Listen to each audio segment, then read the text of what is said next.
Hello. If you click this video, it means one thing. You love Twilight. And it's okay to admit it. It's okay. I loved it too. But maybe it's been a few years since you first read it. You know, and you went back to it to try and cope with the pandemic that's going on still. And it just doesn't hit the same, right? There's a gaping hole. I understand, I feel it too. But let me tell you, there's plenty of vampires in the sea, okay? I'm gonna suggest to you a series that I find 10 times better than Twilight. That's right, I said it. Don't come for me. Listen to what I have to say first, okay? I promise this series is gonna be worth your time. What if I told you there is a supernatural romance fantasy series written by a woman of color? Because what? Non-white authors exist. They do, and we should be reading their books. Okay? There's more than just white people out there in the arts. The characters are very well developed with actual human motivations. What? And it's just written beautifully with vibrancy, and it has that dark, luxurious feeling that you want in a supernatural romance. It's there, okay? And it is one of the best series I have read so far. Like, I love this book, okay? I'm gonna tell you what it is. It is The Beautiful by Renée Ahdieh, I believe is how you pronounce her name. She is a Korean-American author. And this book is amazing. Amazing. It is about Céline Rousseau. If there's a lot of French terms, I am an American, so I obviously know nothing. And I'm not being sarcastic. I don't. I know nothing of other cultures, and that's on me in the American education system. So I might be butchering a lot of terms. But Céline is your main character, and she's ran away from a dark secret and some darkness that's happened in her past to New Orleans to live with a bunch of other girls in a convent. You feel like you're there. You feel like you're in New Orleans in 1872, and like you can smell the beignets and you can hear the jazz, and you feel the life of New Orleans. It has that very much those Anne Rice vibes, if you're a fan of that style of vampire novel. But then it also kind of has very much Dracula, but the Winona Ryder, Gary Oldman Dracula movie vibes. Okay, I'm not an expert on any other Dracula interpretations except pretty much that one. So like, I don't feel the need to defend myself on this one, but I do want to present evidence as to why this is one of the most important films, like, ever. I mean, wait for it. Come on now. Look at it. Need I say any more at all? But it's also just a good mystery, because there's a serial killer on the loose. And Céline has somehow stumbled herself into the middle of that, and also the seedy underground world of New Orleans, where she meets Sebastian Saint Germain, the leader of Le Corps des Lions. I'm sorry. Well, things pick up real well.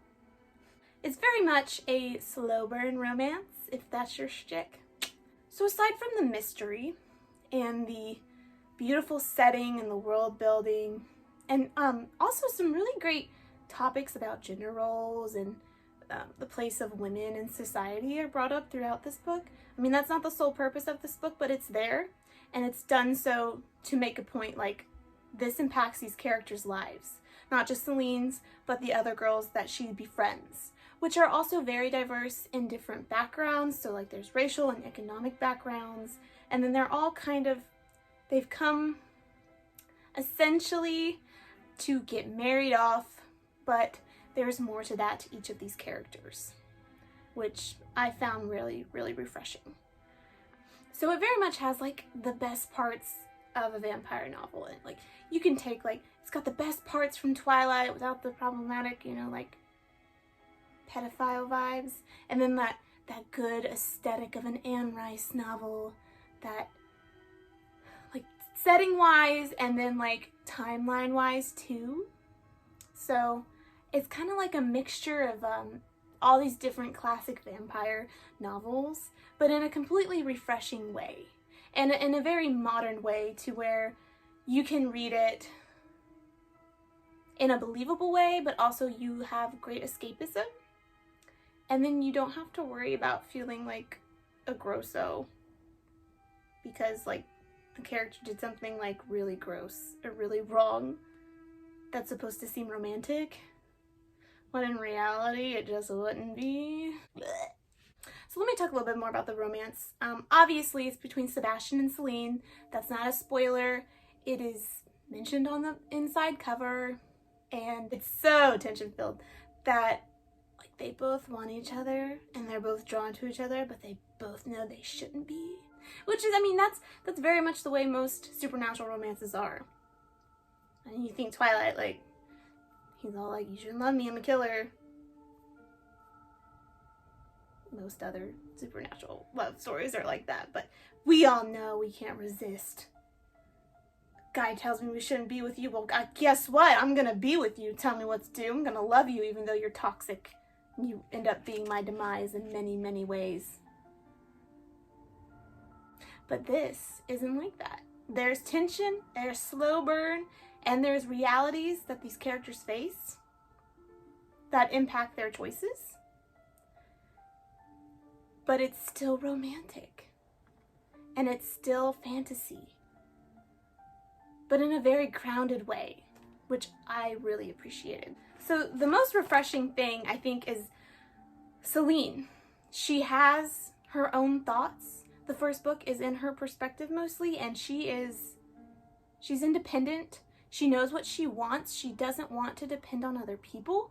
She even in her choice to move away from France to New Orleans was a decision she made on her own. She wasn't sent away like by her father to get married or anything like that.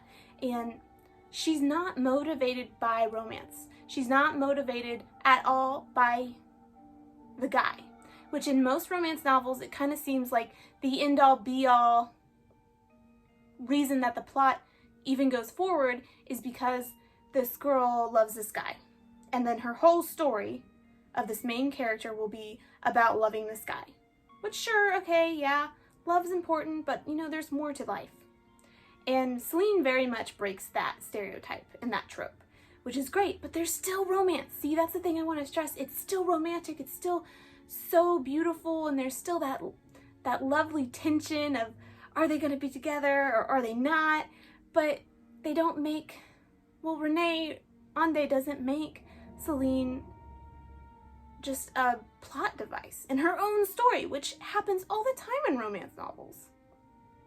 So Celine has her own agency, so much so that her story is worth telling, even without the romance aspect of this story. And that's important. And I want to see more and more romance and fantasy novels with that. That is what I want. That is what we need.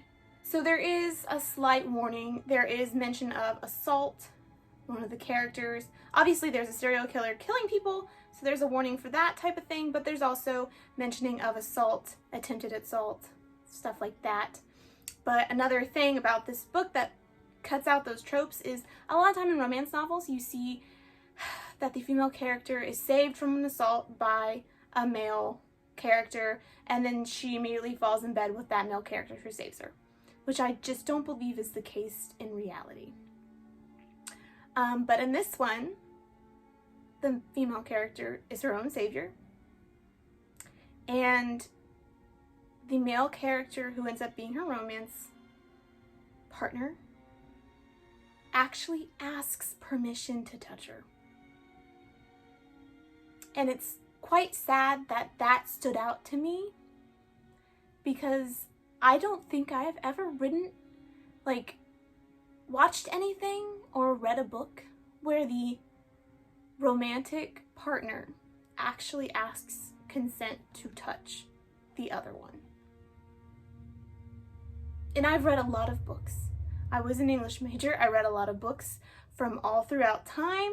I mean, I didn't read a lot of romance novels, but even in non-romance novels, there's still romantic relationships. But how sad is it that in our society that I read a book where the character actually asks, is this okay if I do this? And I was shocked that that was actually written in. And I was so happy. It's one of the main reasons I suggest this book to everyone.